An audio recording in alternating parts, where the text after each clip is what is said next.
We are again constrained to invite you here for the purpose of seeking your support to intimate Nigerians of the grand plan to make the country unstable.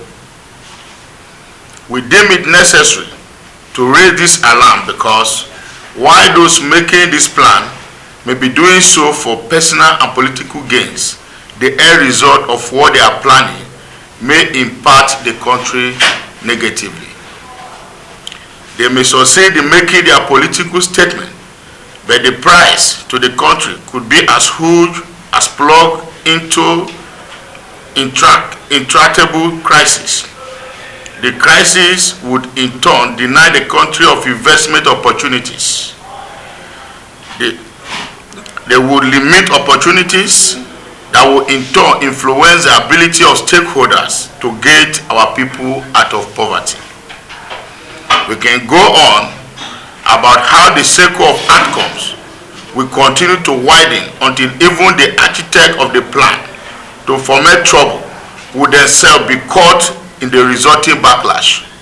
But it is pertinent we go ahead to name these people in the hope that Nigerians will call them out and prevail on them to drop their plan and explore legal sanction options. Nyesom Wike to overwhelm and shut down Abuja with violent protests.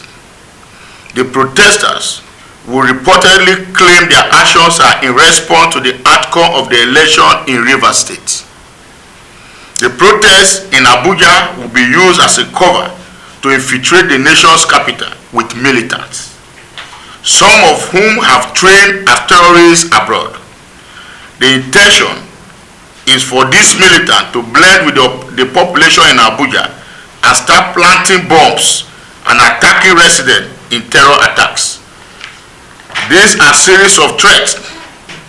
There are series of threats from the online unit of this militant that prove this aspect of the plan.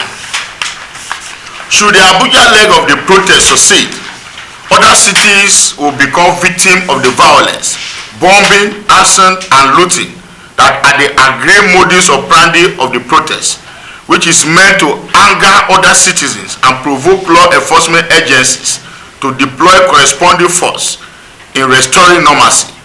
This will then be flagged as repressive by Wike's foreign partners. This campaign of calumny planned by Wike would be branded and promoted as popular protest against President Muhammadu Buhari and the Nigerian Armed Forces. Wike's advisor on media, Simon Nwakudu, has been mobilized with an estimated 200 million naira to execute this plot. It's very clear that about 200 million naira has been mobilized for Wike's media aid to carry out these protests across the country. The amount I mentioned was the one that has entered his hand at the time of this press conference. He's still mobilizing more funds as he's getting in touch with more losers of the 2019 elections. You also agree with me that Nyesom Wike, who is known for militarizing every aspect of his deeds, not only elections, has also gone further by putting arms and recreating militancy in the Niger Delta region. What we want in the Niger Delta is peace. You also agree with me that during the presidential election, a man was shot dead who was already on the queue to vote by these same militants. And today, the governorship election was also conducted in Rivers with another pool of blood. We also want to appreciate the Nigerian military for making conscious effort and standing by the people by ensuring that security and order is restored in Rivers State. We further challenge him to be man enough to face and accept his rejection by the people of Rivers State.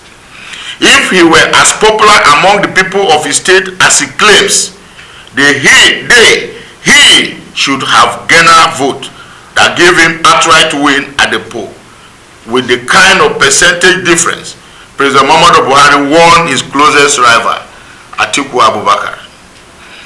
Our appeal to Nigerians is to remain calm in the face of obvious provocations from the Rivers State Governor, Nyesom Wike.